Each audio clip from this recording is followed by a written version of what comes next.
জাতীয় বিশ্ববিদ্যালয়ের শিক্ষার্থীরা কোনো সাধারণ ছাত্র নয়, তারা বাস্তব জীবনের যোদ্ধা।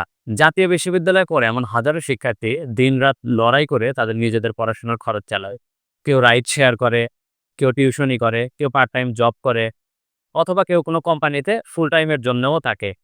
তারা ক্লাসের বাইরেও বাস্তব জীবন থেকে শিখছে অনেক কিছু।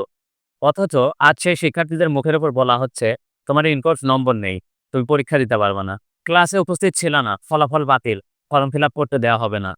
আপনাদের এসব মডার্ন নিয়ম পাবলিক বিশ্ববিদ্যালয়ের জন্য, জাতীয় বিশ্ববিদ্যালয়ের জন্য নয়। এই নিয়ম গরিব শিক্ষার্থীদের জন্য এক নির্মম খাত, যেখানে অনেক কলেজেই ঠিকভাবে ক্লাস হয় না, অথচ দায় চাপিয়ে দেওয়া হচ্ছে সাধারণ শিক্ষার্থীদের উপর। আমাদের প্রশ্ন, গরিব, চাকরিজীবী, দূর দূরান্ত থেকে আসা শিক্ষার্থীরা কি মানুষ নয়? যারা বাস্তব জীবনের কঠিন পথ পেরিয়ে পড়াশোনা করছে, তারা কি আমাদের থেকে একটু মানবিকতা আশা করতে পারে না? এই শিক্ষা ব্যবস্থা মানুষের জন্য হোক, প্রশ্নপত্র আর পলিসির জন্য নয়। ধন্যবাদ সবাইকে। আসসালামু আলাইকুম।